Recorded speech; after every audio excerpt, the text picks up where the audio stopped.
Então, gente, vamos começando com algumas informações, então, né? Enquanto o pessoal vai entrando, vai se conectando. É, a gente resolveu comemorar, né, o Dia Mundial de Cuidados Paliativos. Esse dia é comemorado no mundo todo.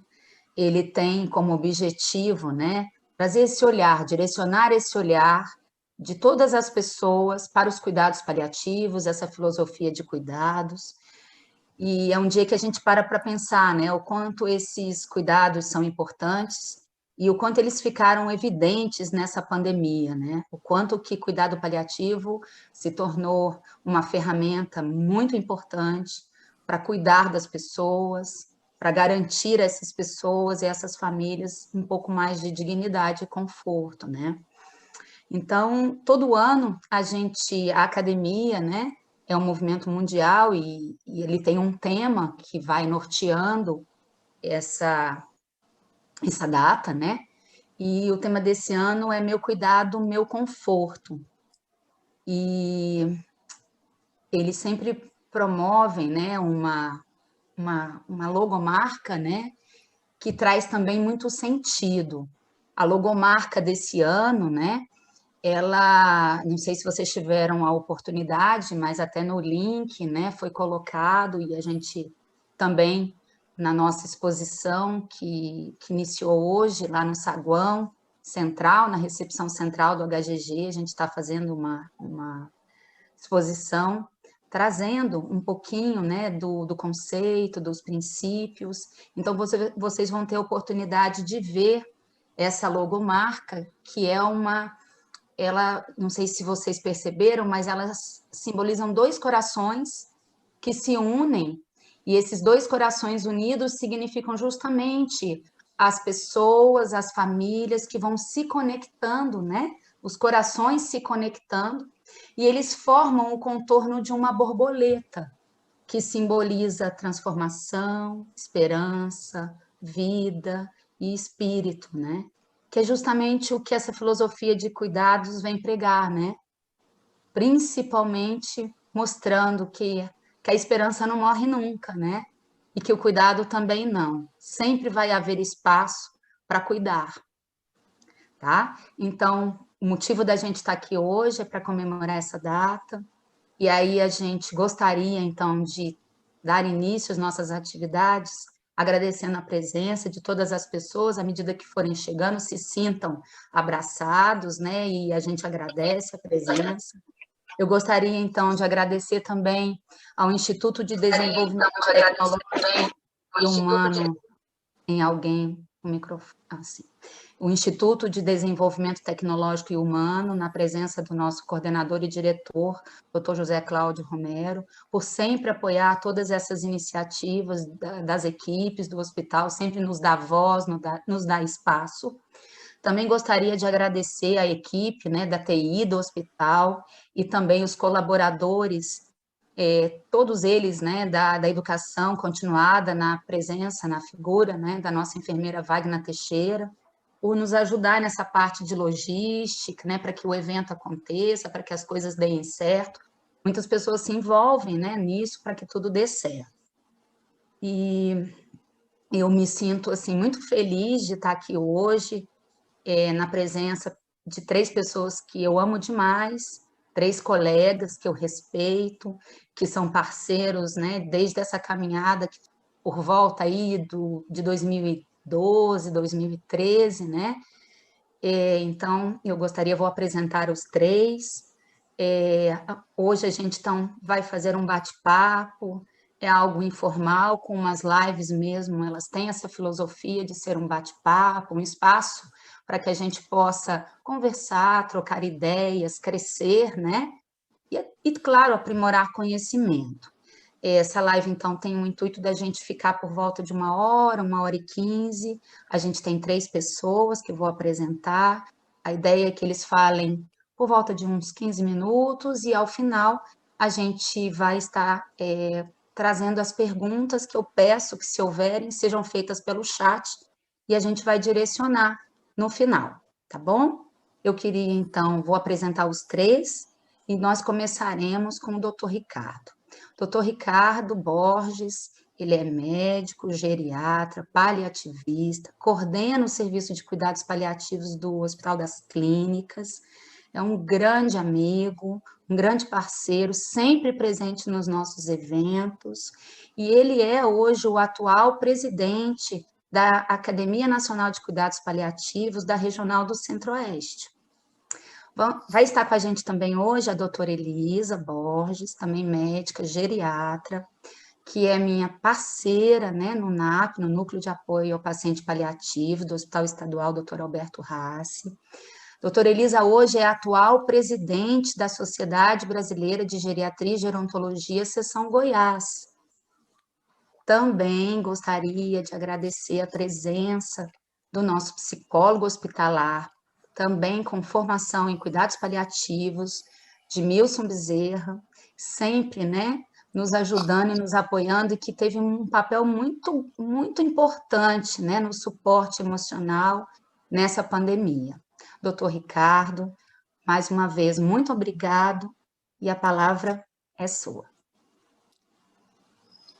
Muito obrigado, Ana Maria, muito obrigado pelo carinho, viu? Você sempre faz isso com a gente, né? Nos acolhe, obrigado mesmo, viu? Também te amo, tá? Eu vou falar inicialmente como presidente da ANCP, da Regional Centro-Oeste, né? Eu quero falar para vocês como que a ANCP nasce de forma geral, né? O movimento nacional, como que ela se posicionou mediante a pandemia Covid-19, certo? E queria partir primeiro aqui de um pressuposto de que o que eu vou falar tem muito mais da minha experiência pessoal do que... ainda estão me ouvindo? Sim. O que eu vou falar tem muito mais a ver com a minha experiência pessoal, né, no enfrentamento de tudo que tem acontecido, do que, de fato, a interpretação de tudo que tem acontecido, tanto do ponto de vista da ANCP ou fora da ANCP. A gente ainda está passando por tudo isso. E aí eu acredito que a gente ainda não tem condições de interpretar muitas das coisas que aconteceram, que estão acontecendo ou que ainda estão por acontecer. Exatamente porque nós ainda estamos dentro do processo, né? A gente precisa sair da ilha para nos enxergarmos melhor. E aí a gente está fazendo isso dentro, né, de todo esse contexto, tá bom? E aí eu começo falando que a ANCP foi uma das sociedades científicas que mais produziu conteúdo e que mais se engajou no enfrentamento a essa pandemia. Agora, eu estou falando isso baseado numa informação, em algo que chegou até mim. Eu fiquei curioso para saber como que cada sociedade de especialidade médica estava se posicionando. E aí comecei a entrar nos sites da sociedade de especialidades, pneumologia, cardiologia.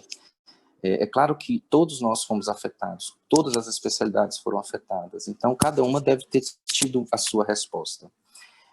O site da ANCP criou um espaço dentro do site para falar só do Covid. E alguns sites de especialidade citam, assim, ocasionalmente, algumas informações sobre o Covid. A ANCP teve uma participação muito grande na elaboração de estratégias e de protocolos para o enfrentamento da pandemia. Você não encontra, por exemplo, é claro que eu não consegui pesquisar todos os sites de especialidades, mas na pesquisa que eu fiz, você não encontra, por exemplo, nenhuma sociedade de especialidade preocupada com a comunicação com os familiares que estão isolados em seus domicílios e angustiados com a possibilidade do seu familiar morrer. E a ANCP não mediu esforços para embasar todos os profissionais de saúde nesse sentido. A gente, como médico paliativista, sabe que a comunicação é a grande força do cuidado. E aí, quando a gente entende que uma sociedade reconhece isso, isso me enche de orgulho, exatamente por saber que nós estamos unidos, né, e criando espaço para que as pessoas entendam como a comunicação pode trazer a cura. A comunicação, ela é a única capaz de curar. E a gente paliativista, a gente se preocupa muito com o sofrimento do outro, né? Eu, sinceramente, queria conseguir compreender por que nós, paliativistas, nos preocupamos tanto com o sofrimento dos pacientes. Eu tenho a impressão de que a gente, na verdade, está se protegendo, porque quando a gente vê a dor no outro, a gente sente dor também, a gente sofre também. A gente muitas vezes sofre com as injustiças, não só a injustiça do sistema, né? Mas a injustiça da vida, né? Muitas vezes a vida não é justa. E aí a gente tem uma tendência de lutar bravamente para que não haja sofrimento. E aí, por conta disso, quando se deflagrou a pandemia e houve aquele primeiro lockdown, o que aconteceu? Eu imagino que isso deve ter acontecido com muitas pessoas no Brasil inteiro. Talvez só os psicopatas não conseguiram compreender o que é a dor do mundo nesse momento, né? Porque eles não têm essa capacidade de se colocar no lugar do outro, né? De serem empáticos, mas todos nós temos neurônios em espelho, né? Esses neurônios em espelho são eles que justificam, né? Que explicam por que só nós humanos temos essa capacidade de nos colocar no lugar do outro. E aí, eu como chefe de unidade da clínica médica no Hospital das Clínicas, de certa forma, eu me empoderei nesse sentido, né? Eu aproveitei que eu tenho um cargo de... Não sei se foi bem isso, assim, é claro que eu tive... A equipe, toda a gestão do HC proporcionou que isso acontecesse. Porque quando começou a pandemia, a minha maior preocupação era assim, e aqueles pacientes que a gente sabe que não vão sobreviver ao Covid? A gente sabe que tem pessoas que, se desenvolverem a forma grave da doença, não iriam sobreviver. Quem que vai cuidar deles? Como que eles serão cuidados? Como que eles terão seu sofrimento aliviado? E aí eu comecei a participar das reuniões da gestão até que eu fui nomeado como um dos membros coordenadores da enfermaria COVID no Hospital das Clínicas. O segundo pavilhão de enfermarias do Hospital das Clínicas, ele foi totalmente fechado para se tornar apenas enfermaria de pacientes com COVID. E aí, é claro que é difícil relatar, assim, com muitos detalhes tudo o que aconteceu, mas, de certa forma, o que se vê é que todo mundo foi, de alguma forma, desafiado, né? Eu acredito que os 210 milhões de brasileiros estão sendo desafiados de alguma forma com tudo isso.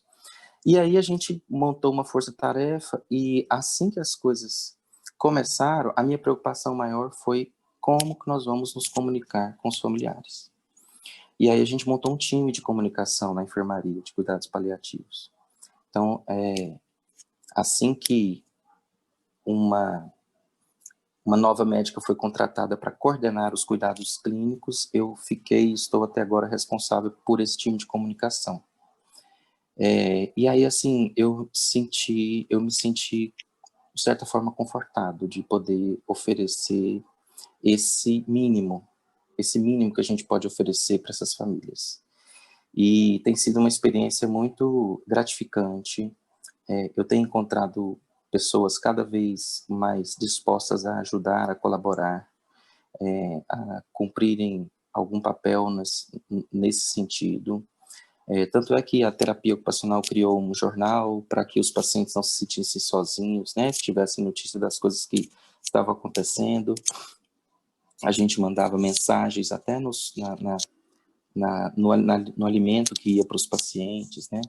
Agora as visitas virtuais, assim. É claro que o que eu estou falando, todo mundo tem uma noção, porque acho que todos os hospitais precisaram se adaptar dessa forma, né? E aí, de certa forma, o que eu queria dizer era que a NCP, ela foi fundamental nesse processo, porque, por exemplo, nós fomos desafiados a fazer algo que a gente não estava habituado a fazer, não tínhamos ferramenta, não tínhamos experiência para a capacitação dos profissionais. Eu sempre falava, deixava isso muito claro, falava, olha, nós também estamos com medo. E aí eu falava que, habitualmente, os medos que a gente mais via eram o medo de morrer, o medo de ver os seus pacientes morrer, seus parentes morrerem, né, por ter levado a doença até eles, e o medo também de não conseguir saber o que fazer, que era uma doença nova, muitos serviços foram suspensos, reformulados e tudo mais, né? Talvez esse medo de não conseguir dar, né, de não ser tecnicamente capaz, pode ser um medo que tenha diminuído um pouco mais, né? Porque a gente, de certa forma, teve tempo de compreender um pouco mais a doença. Mas, independente desse medo, as pessoas, de certa forma, fizeram o que estava dentro do limite delas para ajudar nesse sentido, né? E aí, eu queria exatamente dizer que a NCP teve esse papel fundamental. Eu, por exemplo, me senti muito respaldado com os documentos que a NCP publicou, as rotinas, os protocolos, e tenho visto que, exatamente como você falou, que a pandemia trouxe um olhar mais demorado aos cuidados paliativos. No hospital a gente vê esse movimento, muitas pessoas, de certa forma, querendo entender, querendo compreender, querendo participar, querendo buscar novas ferramentas, porque eles estão, de fato, vendo que essas ferramentas são úteis, né? Ainda mais na situação em que a gente chegou ao extremo, né, da iminência de ter a escassez completa de recursos. Isso é uma outra situação que nos angustiou profundamente. A gente até teve outras discussões a respeito disso, né? E assim, o fato dessa fase ter passado parece que já é um certo alento, né? E que inclusive nos dá força para continuar, porque a gente ainda está atravessando algumas coisas. E aí eu queria deixar como mensagem final a importância de compreender o Dia Mundial dos Cuidados Paliativos. É um dia em que todos os serviços de cuidado paliativo do mundo dá voz aos pacientes e aos familiares, para que eles digam aos profissionais de saúde o que é conforto para eles. E a gente precisa de parar um pouco para ouvi-los. O que é conforto? Né? Por isso que o tema, esse ano, é um tema tão importante. Meu cuidado, meu conforto. Né? E esse símbolo é um símbolo que a pretensão de que ele seja reconhecido, assim como aquela fitinha vermelha da luta contra o HIV e a AIDS, né? Então, essa luta está cada vez crescendo mais, e eu agradeço principalmente a vocês, que me amparam e caminham comigo. Muito obrigado.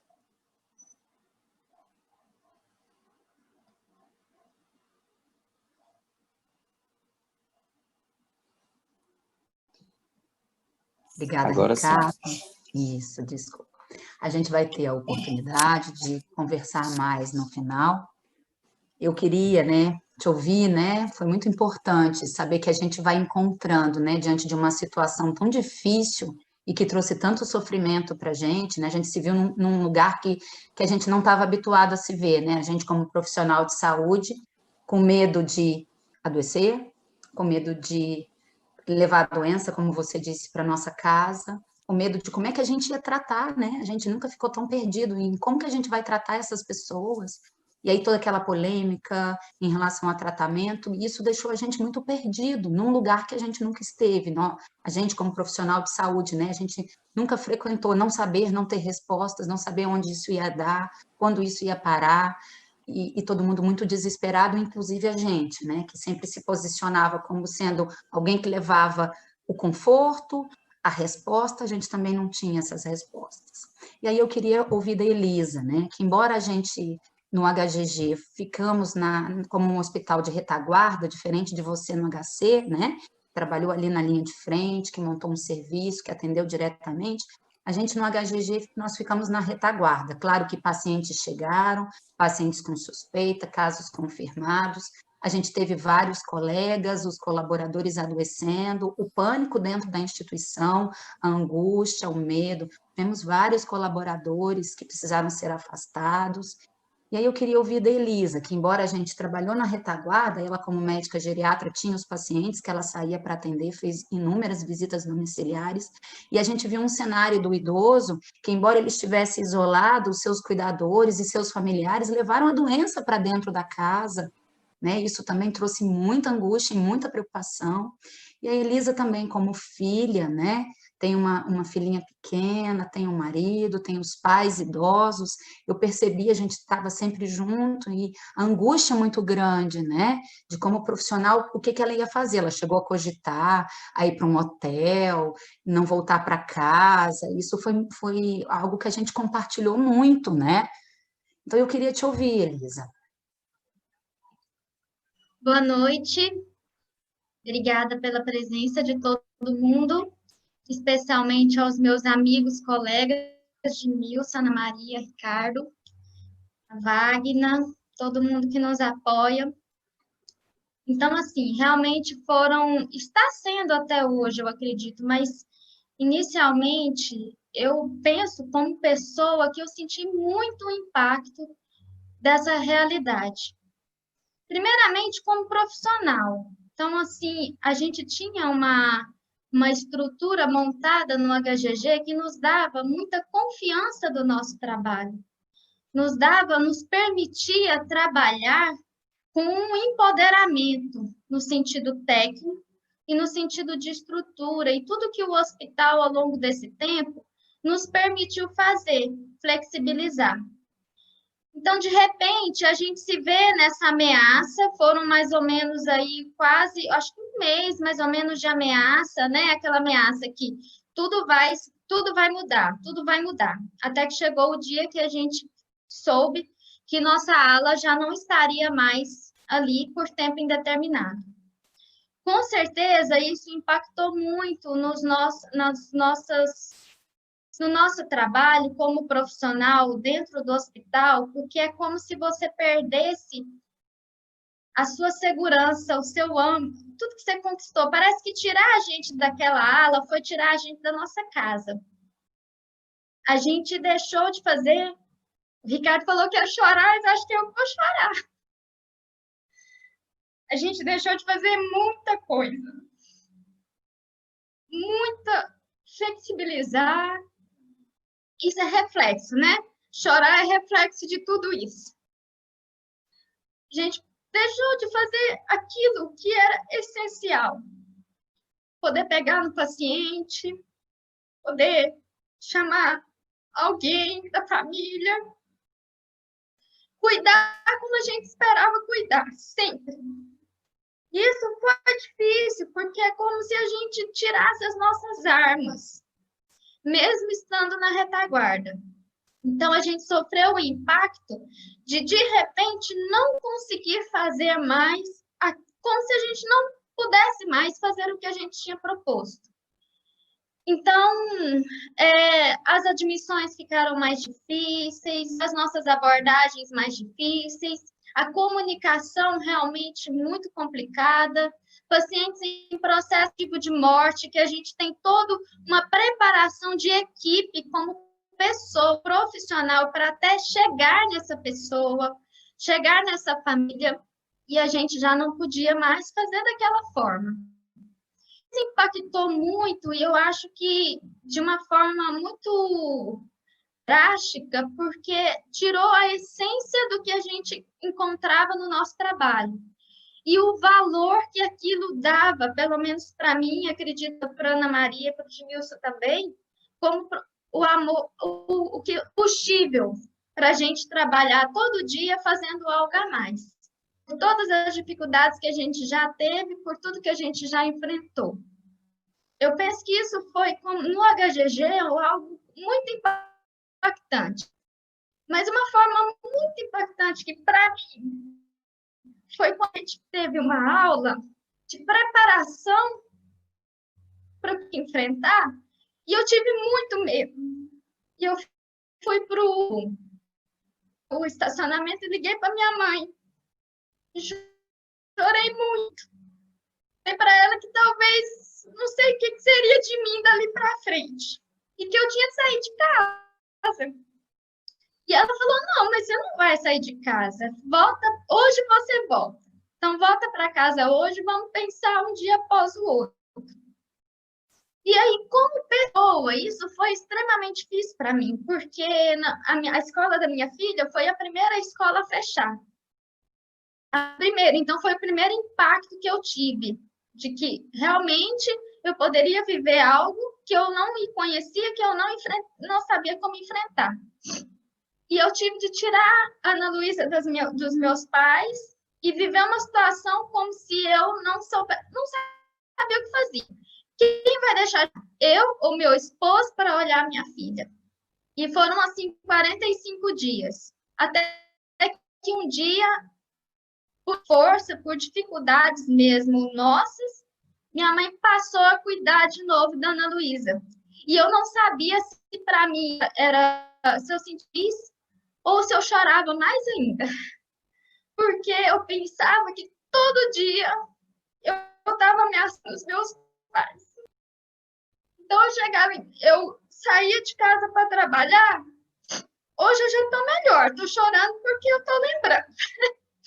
Mas eu saía de casa para trabalhar até tranquila. Quando eu botava o pé no carro para voltar, meu coração ia lá na boca. E eu pensava, estou levando a doença para os meus pais. E meu pai e minha mãe podem morrer por minha culpa. E meu pai e minha mãe, na verdade, eu acho que eles sofriam menos que eu durante esses meses. E um dia eu perguntei para minha mãe, você tem medo? Ela falou, não, eu estou cuidando da Ana Luísa. Para mim é muito mais importante cuidar dela do que ficar doente. Aí eu fui acalmando, e fui aceitando, e fui me permitindo entregar. Porque se eu continuasse desse jeito, trabalhando na atenção e levando essa atenção para casa, eu estava ficando desestruturada. Então, eu tive várias vezes que eu chorei muito, que eu perdi o sono. Eu acordava de madrugada, o Giovanni perguntava o que estava acontecendo, eu estava chorando. Então, coisas que eu nunca tinha enfrentado dessa forma.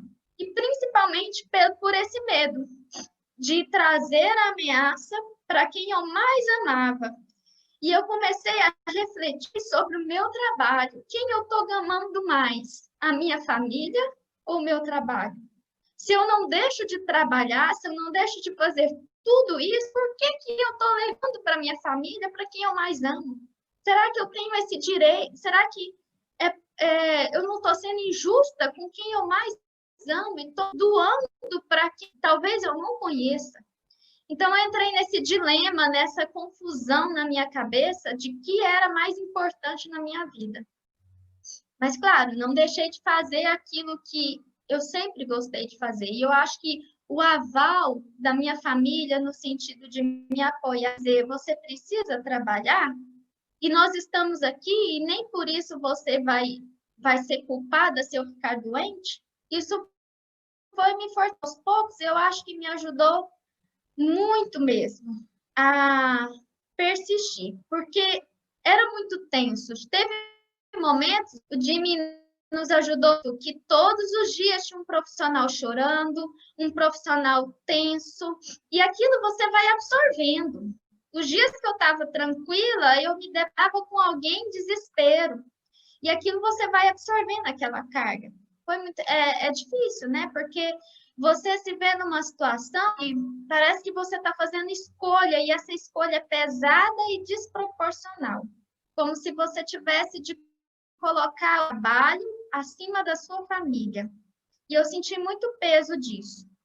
Mesmo não me arrependendo de nada do que a gente tem feito. Como gerente, eu acho que eu vivi situações também que me trouxeram muita reflexão. E eu tive pacientes em domicílio que faleceram do Covid. E eu não deixei de dar essa assistência.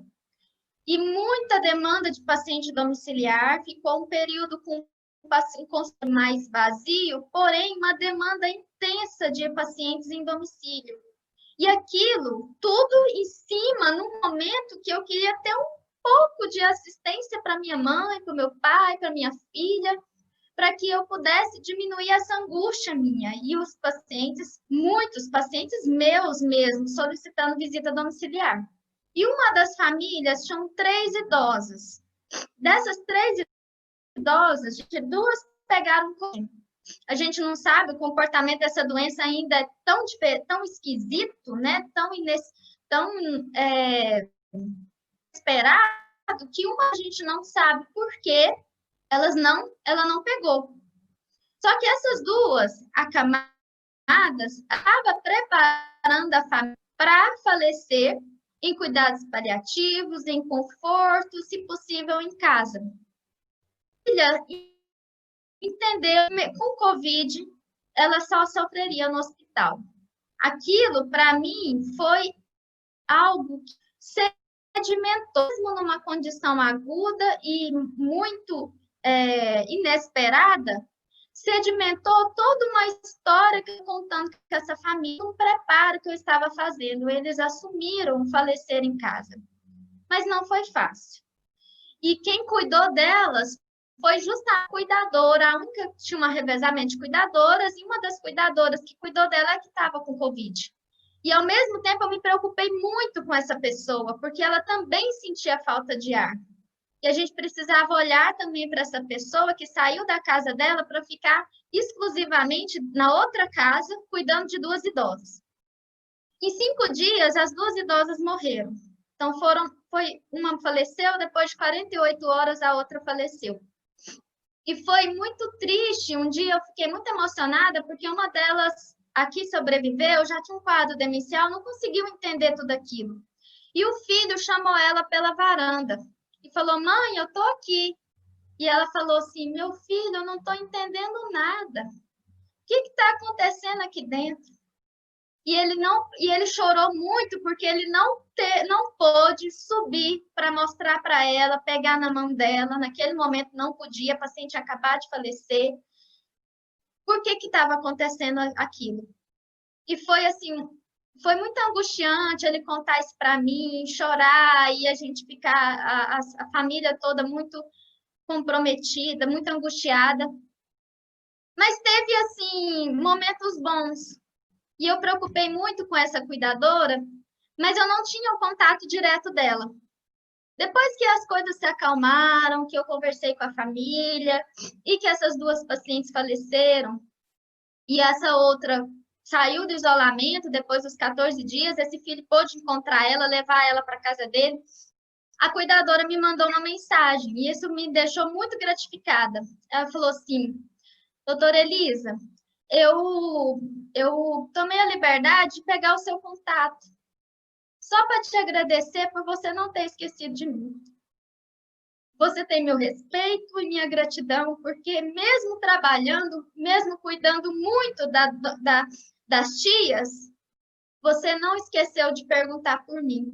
Isso foi tão assim, gratificante, você perceber que aquela pessoa foi grata, e eu estava achando que ela estava se sentindo naquele turbilhão desprotegida, que ela não estava tendo o merecido cuidado, né?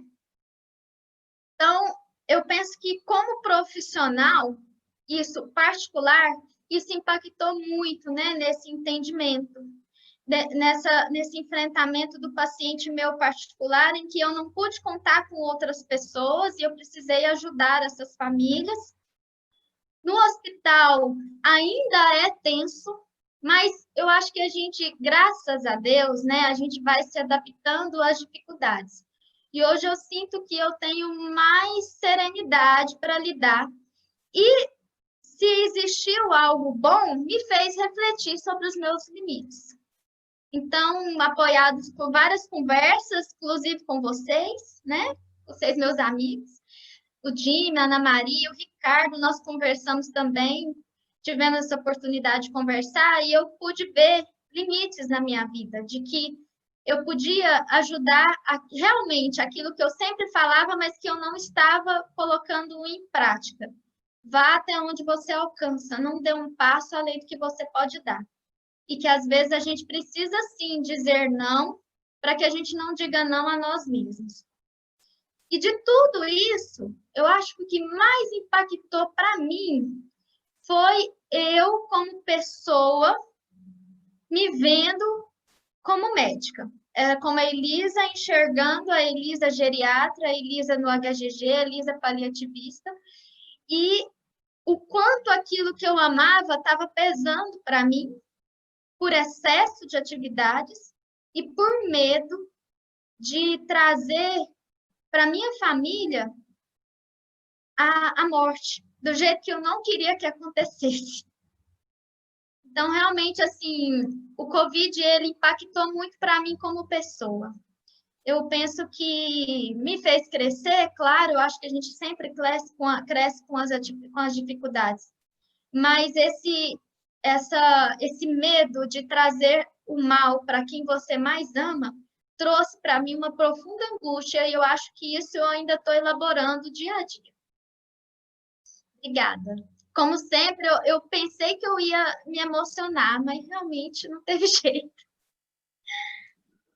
Mas a emoção faz parte, né, Elisa? Faz parte da nossa vida, ainda bem que ela existe, né?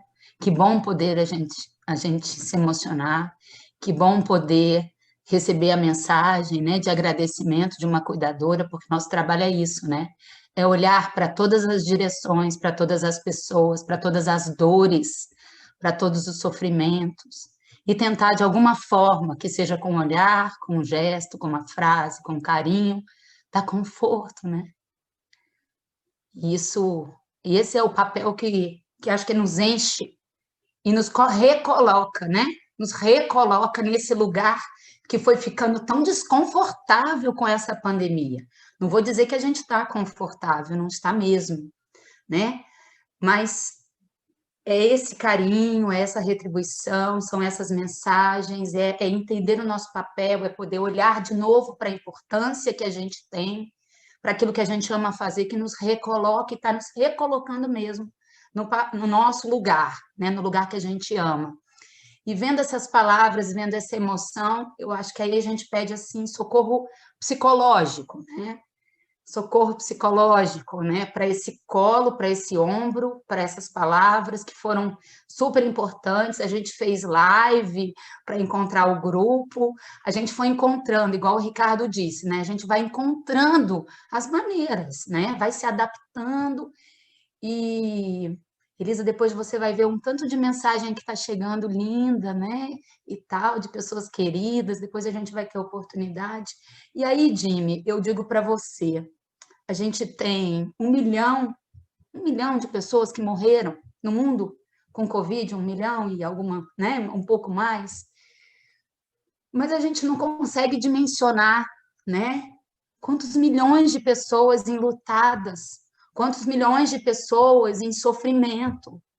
Como é que a gente vai fazer, Jim? Como é que a gente vai conseguir cuidar de todo esse sofrimento, de toda essa dor, né? Como o Ricardo falou, o tanto que a comunicação é importante, né? O tanto que o olho no olho, o tanto que muitas vezes o toque, né? São importantes nesse processo de perda e que a gente teve que encontrar o recurso tecnológico, sim, foi muito importante o recurso tecnológico, a gente foi encontrando as visitas virtuais, né? Foi, nossa, aquilo que às vezes nos distanciava foi o que nos uniu, né? E nos trouxe de novo para a vida, porque senão como é que seria? Mas eu digo, Jimmy, socorro psicológico, como cuidar dessas pessoas diante de tantas mortes, de tanta dor, de tanto sofrimento, de pessoas que perderam seus parentes sem poder ao menos velar seus corpos, sem poder ao menos realizar um ritual, sem poder ao menos se despedir. Os profissionais, né? Como a gente colocou, né? O medo dos profissionais, o medo do amanhã, medo de exercer sua profissão. Socorro psicológico, Jimmy. Boa noite a todos. Eu agradeço a oportunidade em poder estar aqui representando a psicologia. De antemão, eu falo que a psicologia foi uma das classes profissionais que mais trabalharam e contribuíram nesse momento do Covid-19.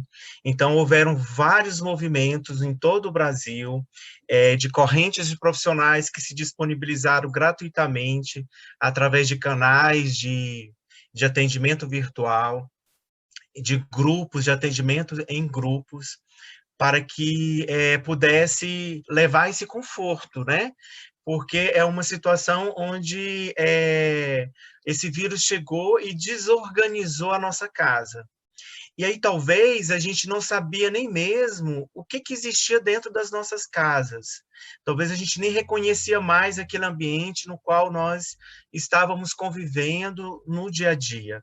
E quando o vírus chega e faz toda essa bagunça, é preciso a gente olhar, né, para esse espaço, para esse lugar onde nós estamos. E aí pode ser que nesse momento a gente possa perder algo, perder alguém, né? E aí isso é o luto, né? Então, o luto é o sofrimento quando diante de uma situação de perda de algo ou alguém. Então, quando a gente está falando numa situação de luto de pandemia, nós estamos falando de um luto coletivo, porque nós não podemos restringir simplesmente a um luto de pessoas que perderam o ente querido, né? Seu ente. Mas nós temos pessoas que, diante da economia que se desestabilizou, perderam seus empregos, né? Então, pessoas que perderam os seus lugares dentro da sua profissão estão vivenciando aí essa situação do novo, né? E aí eu diria, como Lulu Santos nos diz, né? Nada do que foi será de novo do jeito que já foi um dia. Então, não tem como a gente voltar ao que era antes, né? E aí a gente percebe que é uma dificuldade muito grande. A gente vive até um luto daquilo que nós éramos, daquela pessoa que nós éramos, né? Então a Elisa, né, hoje ela se percebe em um ser humano melhor. E aí às vezes nós não estávamos nem preparados para ser esse ser humano melhor. Nós tivemos que buscar estratégias de um dia para o outro, né? O médico que está preparado para curar, né? Ele acaba tendo uma responsabilidade muito grande, uma responsabilidade até social que a sociedade coloca na mão dele, né? De uma vida. E aí esse médico vai cuidar de uma pessoa que é uma ameaça para ele, né? E aí essa ameaça pode ser levada para dentro das nossas casas. E aí isso gera todo um transtorno, né? E aí o HGG ele disponibilizou uma rede de atendimento através do setor de psicologia para os profissionais do hospital, né? Então, inicialmente, eu estive nesse grupo de atendimento, fiz escuta de alguns profissionais, e é muito parecido com o relato que a Elisa traz, né? Esse relato do medo de voltar para casa, né? Uma técnica de enfermagem me dizia, eu saio do hospital, passo no supermercado e compro 2 galões de água sanitária, meu irmão está achando que eu estou louca. Aí ela sai jogando água sanitária dentro de casa para ver se combate esse vírus, né? Uma médica me diz, eu estou dormindo dentro do meu carro há tantos meses porque eu tenho medo de entrar na minha casa e levar essa doença para os meus pais. Então, faz uma reviravolta. E aí, de certa forma, eu acredito que o universo ele conspira sempre ao nosso favor. E aí, toda essa mudança, toda essa desestabilização que a gente percebe, que a gente vivencia, que a gente sente, ela tem um sentido. ela precisa ter um sentido, né? Viktor Frankl, ele traz isso. Até no sofrimento você pode encontrar sentido. E aí nós estamos falando de um homem que viveu na Segunda Guerra Mundial por 2 anos dentro de um campo de concentração que ele não sabia que ele sairia dali vivo. E ele saiu vivo, e ele encontra lá fora simplesmente um irmão, já tinha perdido a esposa, era recém-casado, mãe, pai, um outro irmão, e aí o que acontece? Ele precisa olhar para essa vida com outro significado.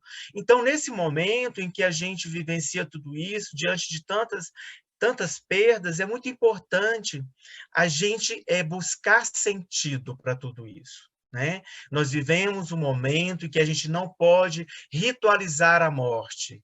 Nós sofremos por isso, né? E aí a gente acaba nos despedindo dessas pessoas queridas de longe, né?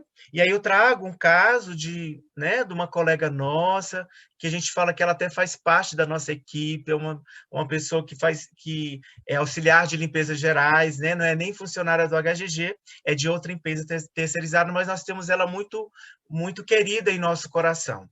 E aí, ela, nesse meio, né, a gente ficava muito preocupada, a doutora Elisa comprou máscara para ela, deu máscara para ela, eu não quero te ver com essa máscara, você coloca essa máscara vai te proteger.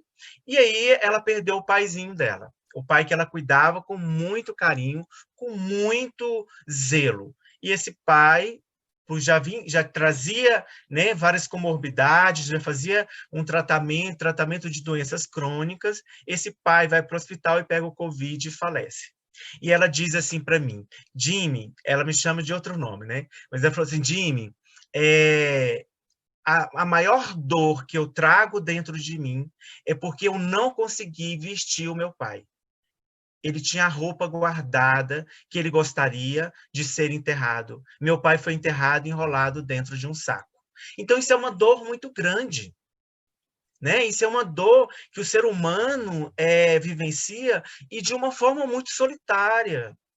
Nós estamos vivendo de uma forma muito solitária, porque, como a doutora Elise disse, trouxe no início, hoje a gente faz uma abordagem familiar, a gente não pode tocar na mão desse familiar, nós estamos comunicando uma notícia de um prognóstico que talvez é de dias, de meses, de semanas, e nós não podemos acolher esse familiar do jeito como é a proposta que traz cuidados paliativos. Mas, por um outro lado, eu vejo que a pandemia ela traz uma reflexão muito positiva para nós, que somos paliativistas, que trabalhamos com essa proposta de cuidado, porque a gente começa a olhar para a vida de um jeito diferente. Quando eu não posso nem mesmo formular um ritual de despedida de um ente querido, e é um vírus que te pega de um dia para o outro, tem pessoas que reagem de um jeito, outras reagem com morte muito rápida, e aí eu não tenho como despedir dessa pessoa, eu preciso olhar para esse ente, para esse familiar, de uma forma como se hoje fosse o último dia. É o que a gente sempre fala nas nossas abordagens, nos nossos encontros com as famílias, o que nós incentivamos, fale do seu sentimento para esse outro. Fala o quanto que esse outro é importante para você. Né? O quanto que é significativo essa pessoa em sua vida. Porque a gente não sabe. Realmente a gente não sabe. O vírus colocou num estado de impermanência, que é o verdadeiro estado de vida nosso. Nós, por uma questão de psíquica mesmo, de nos sentir confortáveis, nós vamos para um lugar do controle. E aí nós dizemos que nós temos controle sobre a vida. E o vírus vem nos mostrar isso. Nós não temos controle de nada. E aí quando nós percebemos isso, que nós não temos controle de nada e que a morte ela é real, e ela está muito próxima de nós, e ela pode acontecer a qualquer hora, a qualquer dia, e isso nos desestabiliza, porque parece que nós, profissionais de saúde, não vamos morrer, porque nós cuidamos de outras pessoas. Então, a morte seria até injusta em nos levar, porque nós estamos lá justamente cuidando de alguém para não morrer. Ou talvez preparando alguém para a morte. Por que a morte vai ser minha inimiga e não vai me levar? Né? Então, tudo isso passa por por esse questionar, por esse pensar.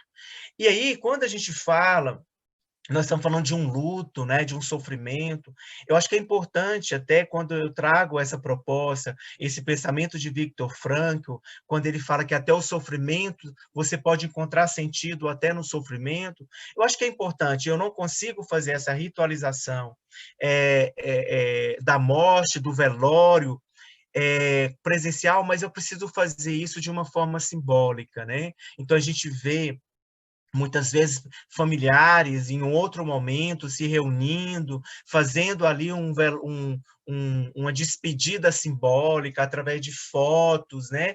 de objetos que eram significativos para esse ente querido. Isso, de certa forma, vem trazer um certo conforto. Logicamente que não é a mesma coisa, né? Como eu disse, nada do que foi vai ser igual. Então, a gente precisa encontrar outros meios, mesmo que seja sofrido, mas para que a gente possa, de certa forma, dar um outro significado para tudo isso que a gente está vivenciando nesse momento. E aí, tudo isso que a gente vivencia nesse momento é algo significativo para a gente entender que a vida é única, é essa que a gente está vivendo aqui agora. E eu tenho que viver da melhor forma, do melhor jeito, a cada dia valorizando aquilo que é importante para mim. E a família, né, ela acaba sendo, assim, um suporte muito importante para nós nesse momento que a gente vivencia, e aí a gente precisa valorizar isso, né? Essas pessoas que estão tão presentes na nossa vida, os nossos amigos. No início da pandemia, nós nos encontramos, né, virtualmente, a gente chorou juntos, né? A gente falou das nossas expectativas, mas, ao mesmo tempo, a gente falava de esperança, do que a gente gostaria de prever para um tempo à frente, né? E aí, olha só para encerrar minha fala, eu penso, espero que eu tenha respondido a proposta da doutora Ana, mas só para encerrar minha fala, eu gostaria de trazer aqui uma música, mas eu vou trazer a música em forma de poesia, porque eu não tenho esse dom de cantar. Talvez em uma outra vida eu possa exercitar, que chama Travessia, de Milton Nascimento, né? Para que a gente possa refletir, trazer um olhar para esse momento que a gente está vivenciando. Quando você foi embora, fez-se noite em meu viver. Forte eu sou, mas não tem jeito. Hoje eu tenho que chorar. Minha casa não é a minha, e nem é o meu este lugar. Eu estou só e não resisto. Muito tenho para falar. Solto a voz nas estradas, já não quero parar. Meu caminho é de pedra, como posso sonhar? Sonho feito de brisa, vento vem terminar. Vou fechar o meu pranto, vou querer me matar. Vou seguindo pela vida, me esquecendo de você. Eu não quero mais a morte, tenho muito que viver. Vou querer amar de novo, e se não der, não vou sofrer. Já não sonho, hoje faço com o meu braço o meu viver. Então é importante que, diante de todas essas perdas que nós estamos vivenciando, diante das situações que nos levam ao sofrimento, é preciso que nós voltemos a viver, que nós voltemos a ter esperança, que nós voltemos a ter sentido no que é vida para cada um de nós. Obrigado.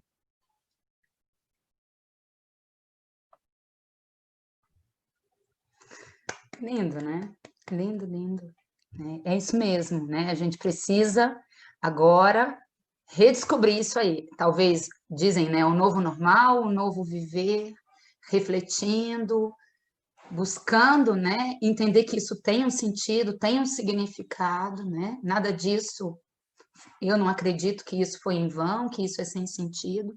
E aí é isso, Jimmy, a gente precisa voltar a olhar para a vida, olhar para essa vida maravilhosa, né?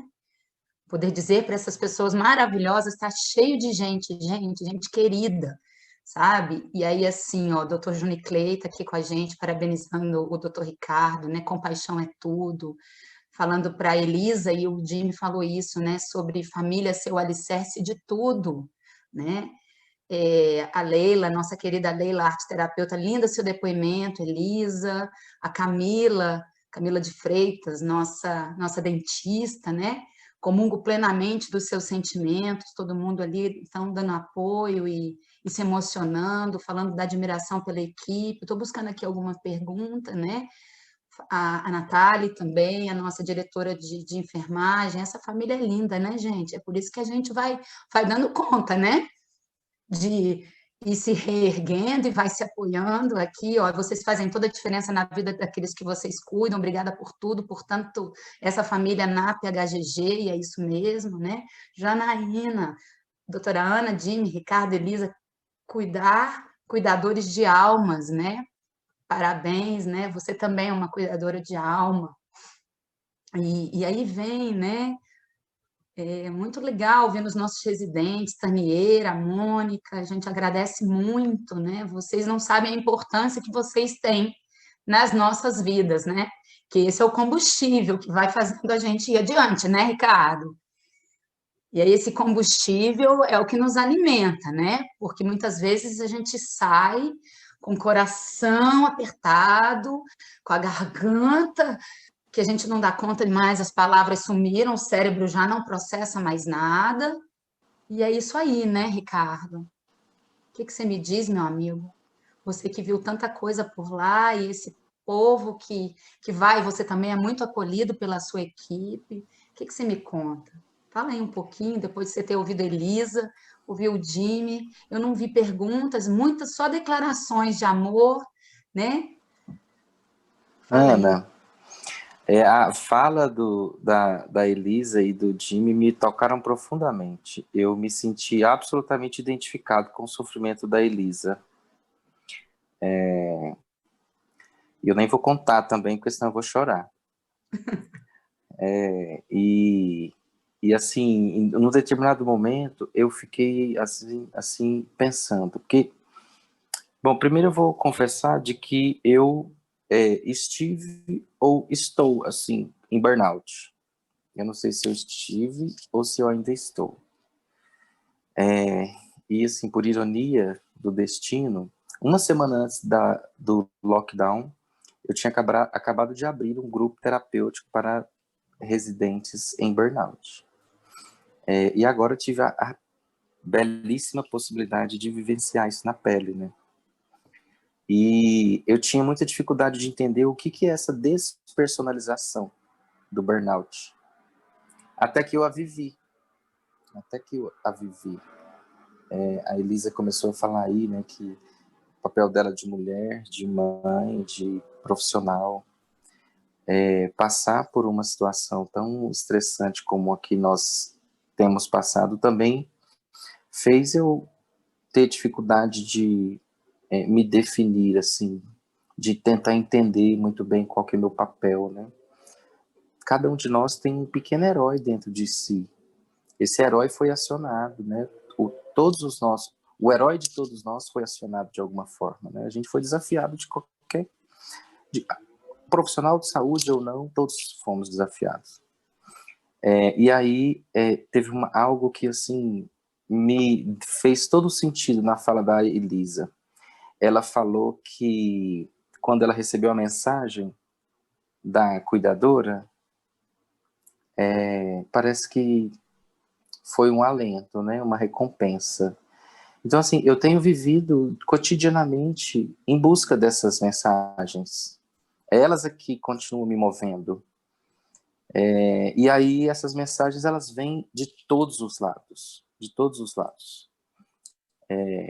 Da família, dos colegas, dos pacientes. Quem tem o privilégio de estar trabalhando tão próximo com esses pacientes, igual a Elisa acolheu essas duas irmãs, né, e eu lá no hospital, de certa forma. Os familiares, eles têm sido muito gratos, porque eles sabem que está difícil, né?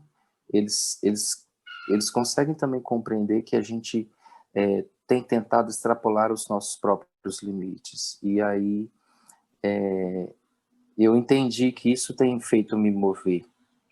De certa forma, ao mesmo tempo, como eu tenho também, por conta de tudo isso, tentado buscar o que de fato é importante para mim, para minha vida, não só como profissional, mas sobre todos os aspectos, né? Físico, social, espiritual e psicológico, né? Isso tem feito eu também redelimitar, sabe? Demarcar os meus novos limites, né? Eu preciso muito de estar sempre olhando para o modo com que eu sou afetado por tudo isso. E aí, assim, eu descobri, eu adoro esse conceito que o Frankl traz, né, de que o sofrimento só é tolerado a partir do momento que a gente encontra um sentido para ele. Enquanto a gente não encontra sentido para ele, a gente não para de sofrer. E aí eu encontrei em mim que qual que é o sentido que eu estou dando para mim frente a tudo isso? Eu estou mergulhando em mim mesmo. Se essa incerteza que está à minha frente, se ela é um mistério para mim, se eu não consigo compreendê-la totalmente, se eu não consigo ter as certezas que eu busco, quanto mais eu mergulho para dentro de mim, mais eu expando meus limites, mais eu consigo descobrir um mundo novo, e um mundo que eu posso desvendar, um mundo que eu posso saber o que esperar. Então, eu tenho feito de toda essa experiência esse sentido. E aí, enquanto eu estava no ápice do burnout, eu mergulhei muito profundamente, ao ponto de que, em alguns momentos, eu olhava para a sacada do prédio e vinha flashes na minha cabeça de pular a janela do meu prédio. A sensação que eu tenho que é como se eu tivesse do tipo assim, como seria? Como se eu estivesse tentando entender o que é isso tudo, né? A grande angústia, né, da morte. Essa angústia, em alguns momentos, esteve muito dilacerante, muito intolerável. Talvez eu quisesse também era diminuir toda essa dor, todo esse sofrimento. E aí, só quando eu fui acolhido por todas as pessoas com quem eu conversei, e eu acho que eu estou contando isso aqui exatamente porque eu busco um certo amparo, né? E eu tenho visto tanto que esse amparo me fortalece. Só quando eu consegui compreender que a vida é muito mais forte do que a morte, é que eu consegui me entender e entender que aquilo não faz sentido para mim.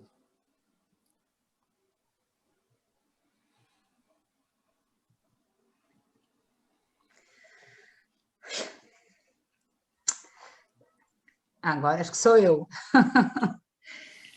Ufa, Ricardo. Ufa, meu amigo.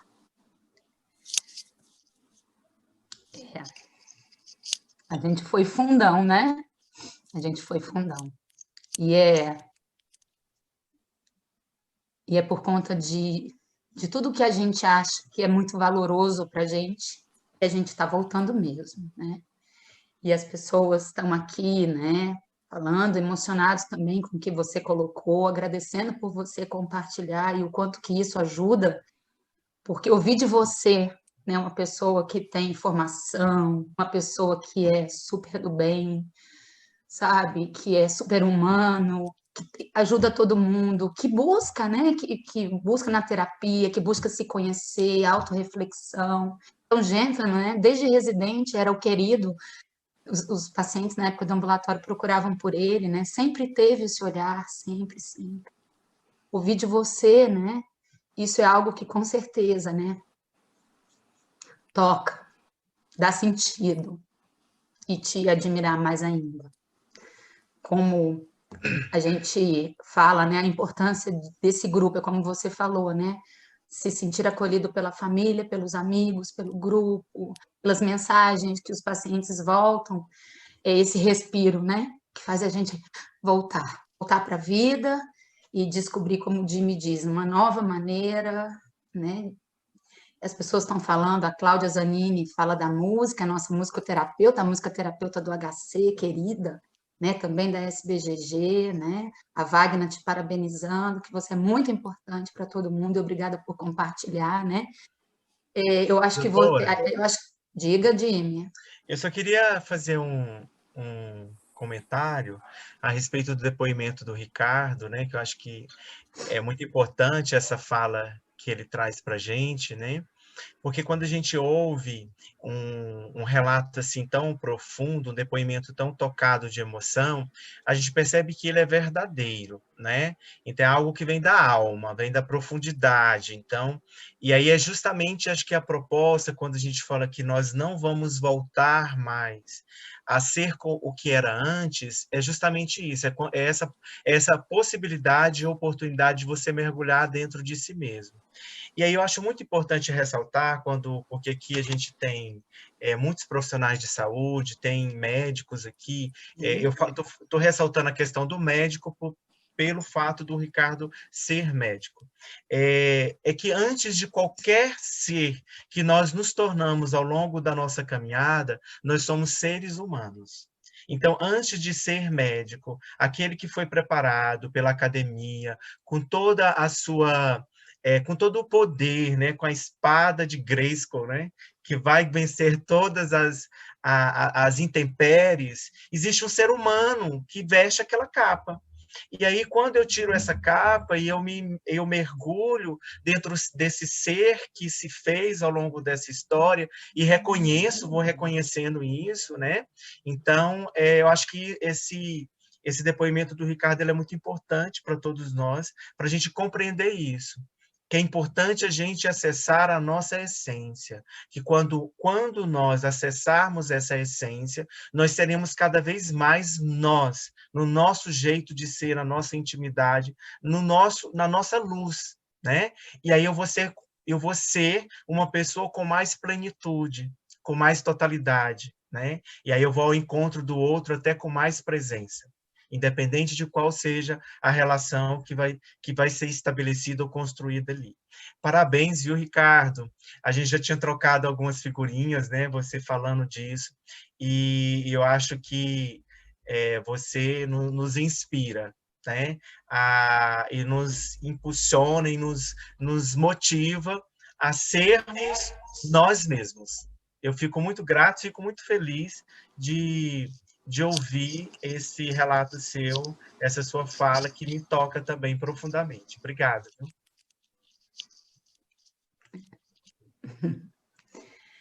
Então, né, gente, a gente vai caminhando aqui, né, e eu vou continuar dizendo para vocês, né, que a gente escuta, por exemplo, o doutor Zé Cláudio, obrigada, ele coloca aqui, eu fico muito tocada, porque realmente é alguém que acredita na equipe, que dá espaço para a equipe, que acreditou na filosofia dos cuidados paliativos, que respeita esse trabalho. E aí ele coloca, né, que tá bem, que nós estamos sendo muito bom, e esse sentido de vida, esse amar profundo, esse é o aprendizado, né? Cândida, nossa eterna fono, né? Patrícia, parabéns, Ricardo, um depoimento verdadeiro, real, e com certeza você é um profissional excelente.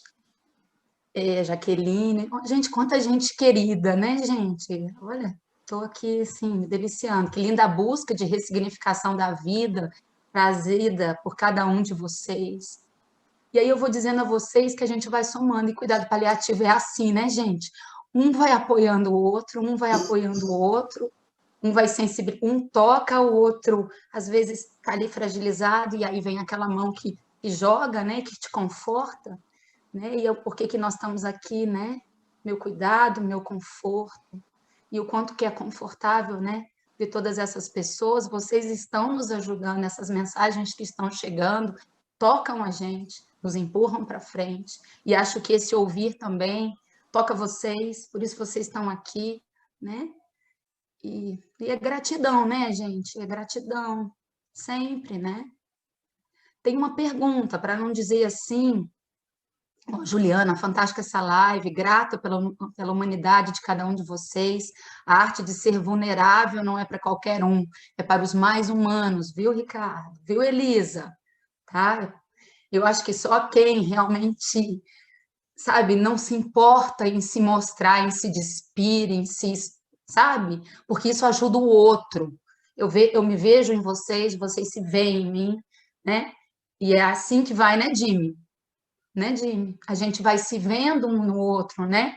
Eu me vejo, né? Lá no seu olhar, no seu gesto, eu me vejo, isso me fortalece, isso me inspira, com certeza. Tem uma pergunta do Alessandro Porcino, que ele coloca aqui, o que dizer, deixa eu buscar ela aqui, o que foram tantos que foram chegando, o que dizer para um familiar que quer a qualquer custo abrir o invólucro para reconhecer e se despedir do paciente. Eu acho que isso também foi momentos muito difíceis, né? Eu não sei, talvez o Jimmy comece respondendo, depois Ricardo e Elisa, se quiserem, é a primeira pergunta mesmo, né? O que dizer para esse familiar?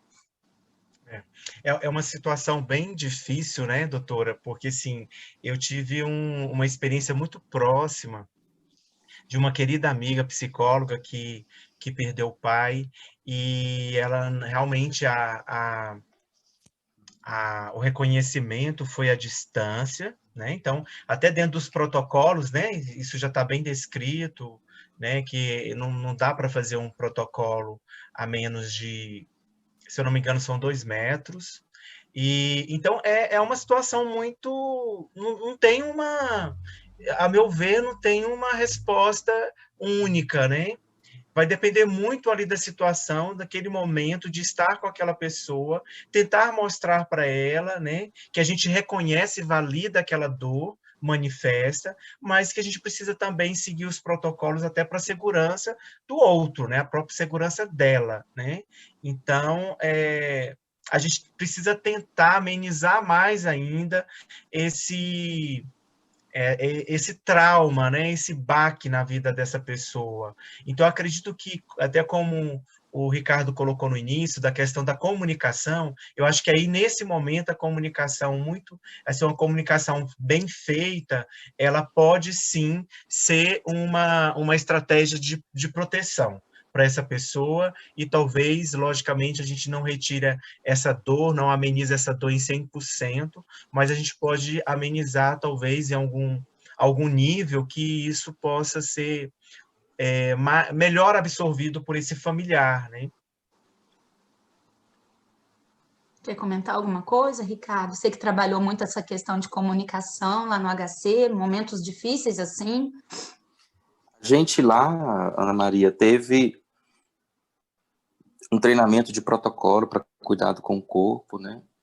Com todas as regras, mas eu não vivi presencialmente nenhuma situação assim.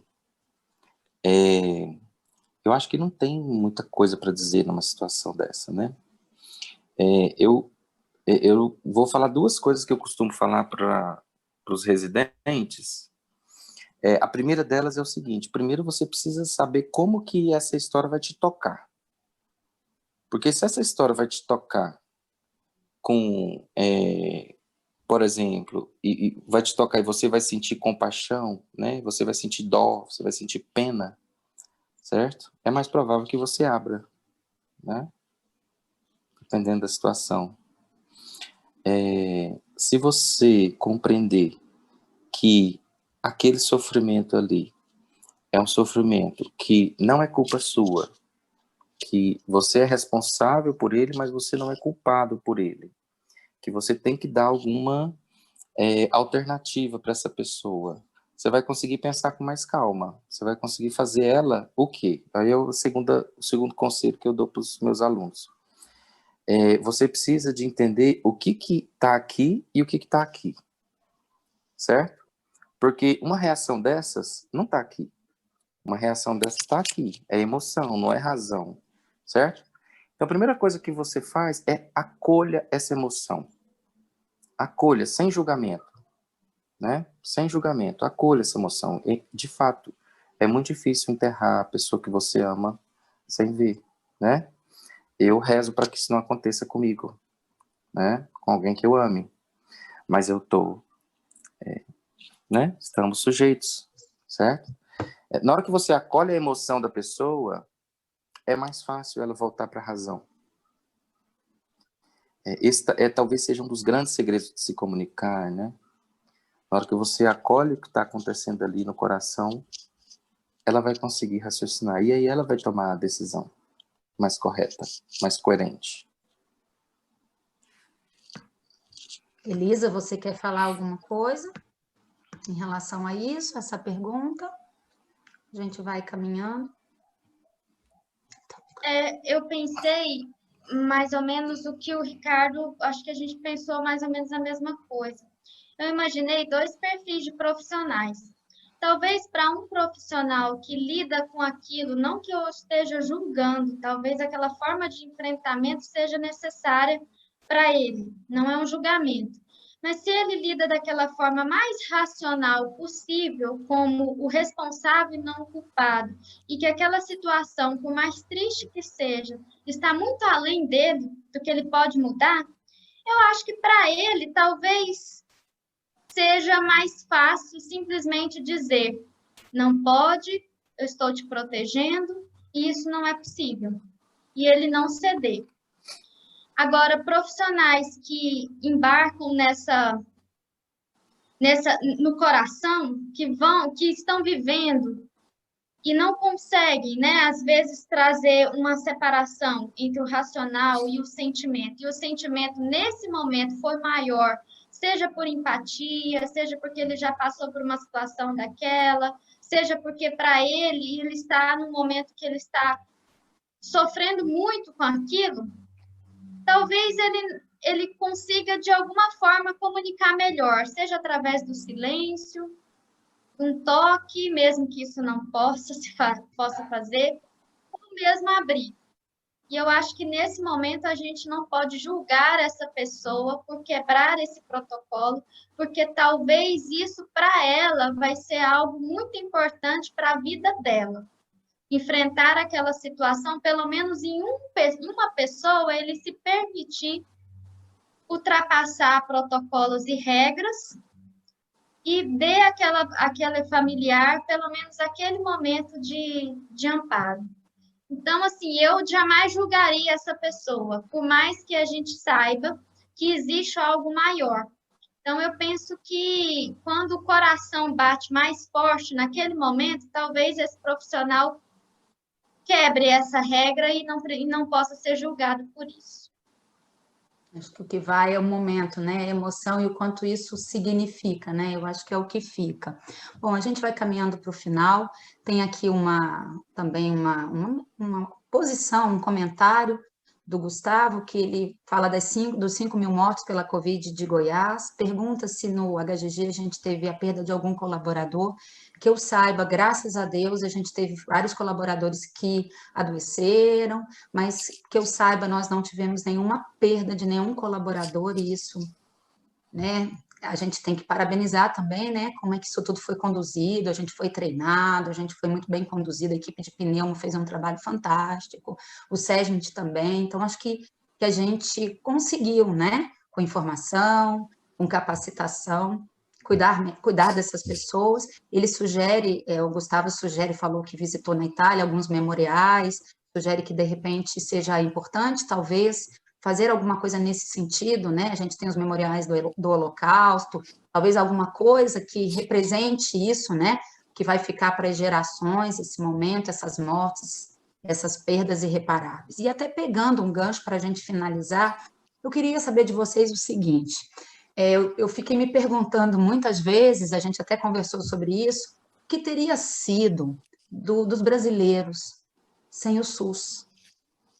Nós que estamos aqui praticamente profissionais que trabalham, né, na rede pública, eu me pergunto, né, o que teria sido, né, nessa pandemia, a vida desses brasileiros, se não tivesse o SUS? Como é que seria a proporção dessas mortes? porque realmente as estruturas públicas, as instituições públicas, elas conseguiram se organizar, montar o hospital, né, de campanha, e formar essas pessoas, fazer isso. A gente hoje, eu até estava conversando com uma colega da CES, ela colocando, e a gente estava falando de escassez, né, Ricardo? Ela disse, Goiás viveu próximo, mas Goiás não chegou ao cenário da escassez. A gente conseguiu, né, dar assistência para essas pessoas, né? Então, assim, que a gente olhe para esse SUS com mais carinho, com mais respeito. Eu queria, para fechar, eu queria ouvir vocês e a gente, então, encerra com vontade de ficar. Com vontade de ficar. Quem que se habilita, se quiserem comentar alguma coisa, vocês concordam comigo? Eu... Pode falar. As damas primeiro. Eu quero agradecer, para mim foi muito terapêutico. Foi realmente terapêutico poder falar, poder escutar esse depoimento tão íntimo do Ricardo, que talvez ele não falaria ao vivo para uma pessoa, né? Ele se sentiu à vontade para falar aqui. Agradecer todos os comentários, eu li todos os comentários, agradeço todo mundo. Realmente, para mim, foi terapêutico, tem sido terapêutico, permitir trabalhar também a minha humildade, porque eu acho que o burnout, a gente chega numa situação assim que, não sei, Ricardo, se eu vivi o burnout, mas eu acho que se eu não vivi, eu estava próximo, sabe? Eu não sei se eu experimentei isso de fato, mas estava na beirinha. E a gente, às vezes, por fazer bem o que a gente se propõe, por estar cercado de pessoas que nos apoiam, de estar num trabalho que a gente tem valorização, que as pessoas reconhecem, a gente se põe numa situação, como se a gente fosse inconscientemente vaidoso, né? E a gente pensa que a gente nunca vai chegar naquela situação de esgotamento. E a percepção como se a gente não tivesse o direito de sentir esgotado, ou que eu sou forte demais para passar por isso. E essa fase da vida me mostrou que eu sou muito pequena ainda diante de tantas coisas que eu considero importantes para mim. E o Jimmy falou uma coisa, que antes de ser profissionais, antes de ser médicos, né, nós somos pessoas. E quando eu formei, eu escrevi um texto para os pais, e durante o texto eu escrevi algo que realmente me faz pensar agora. E eu falei para eles que eu poderia ser que eu estava me formando, né, no culto, né, que nós estávamos formando, que daqui a alguns dias a gente seria médicos, especialistas, mas antes de tudo isso a gente era filho. E num mundo que a gente é só mais um, para os nossos pais nós somos únicos. Então, eu levei isso para a minha vida e eu refleti muito isso. Eu tenho o direito de não conseguir, eu tenho o direito de não dar conta de tudo, eu tenho o direito de não dizer não, e eu tenho o direito de ser apenas filha, apenas mãe, apenas esposa. Apenas mãe é tão forte, né? Porque mãe, para mim, é a tarefa mais difícil que tem. Disso tudo, apenas mãe é subestimar muito, né? Porque a gente não é apenas mãe. E eu agradeço e eu devo esse sentimento de humildade e de olhar para mim mesma, principalmente a vocês, Gimilson e Ana Maria, o Ricardo, a Wagner, e as pessoas, a Cândida, as pessoas do NAP, e as pessoas que todos os dias olham para a gente e dão um sorriso, os residentes que nos valorizam, e eu fico realmente muito grata a todo mundo. E para mim, esse momento foi muito terapêutico. Obrigada. Bem, vamos nos despedindo. Rick? Eu posso falar, Jimmy? Sim. Eu só queria dizer que eu vejo o SUS como um grande guardião. A gente, por mais que estivéssemos nos sentindo perdidos em diversos momentos, o SUS, de certa forma, foi um guardião.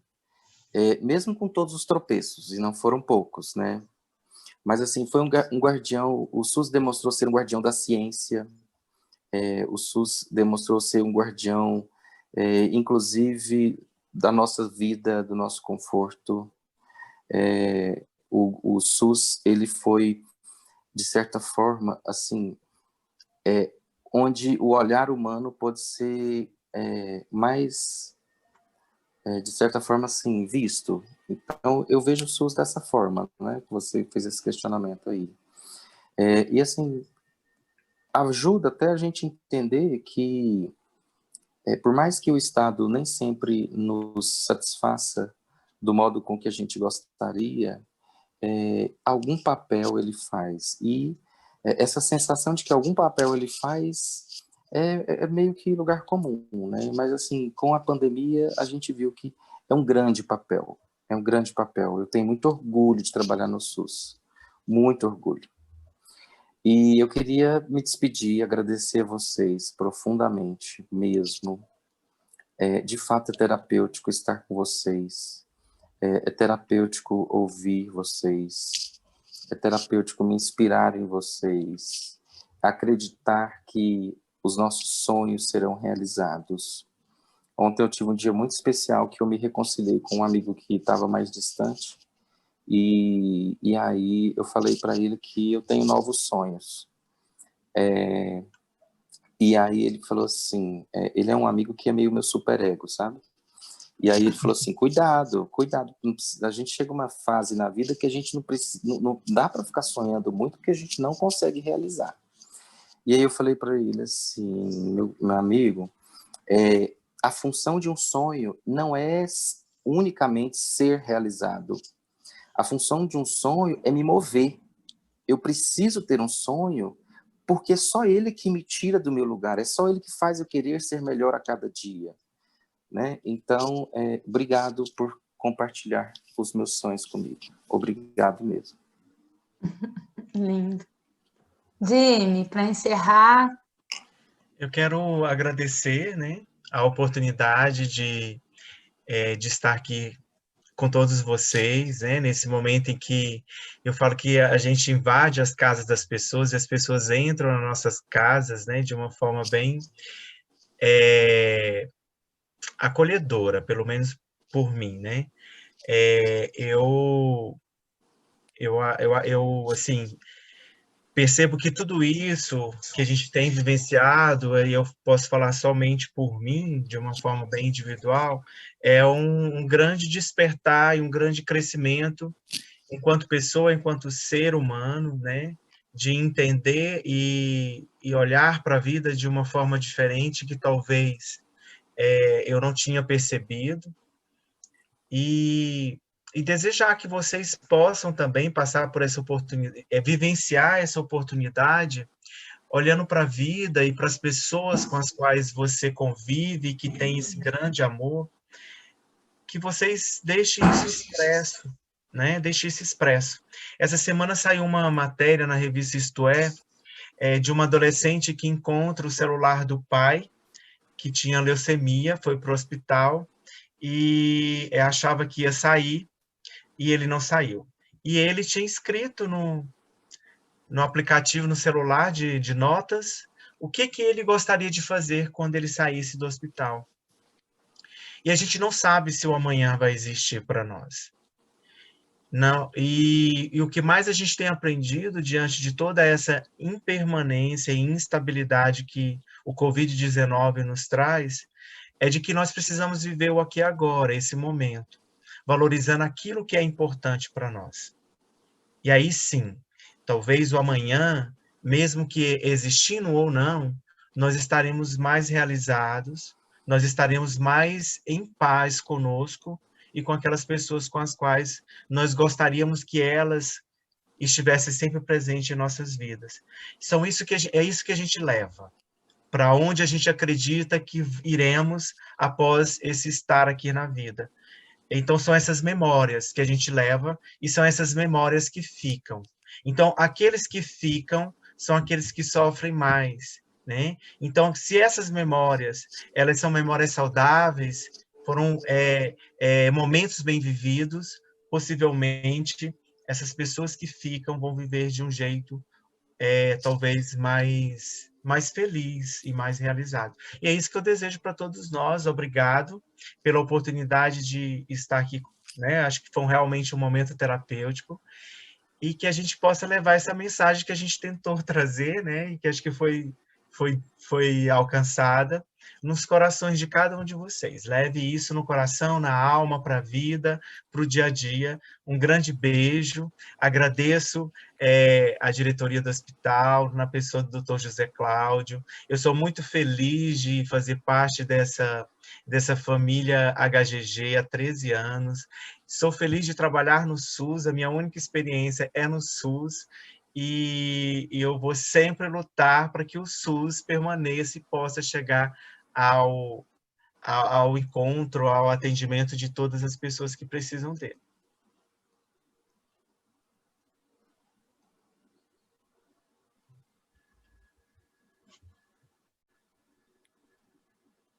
Conseguindo abrir aí.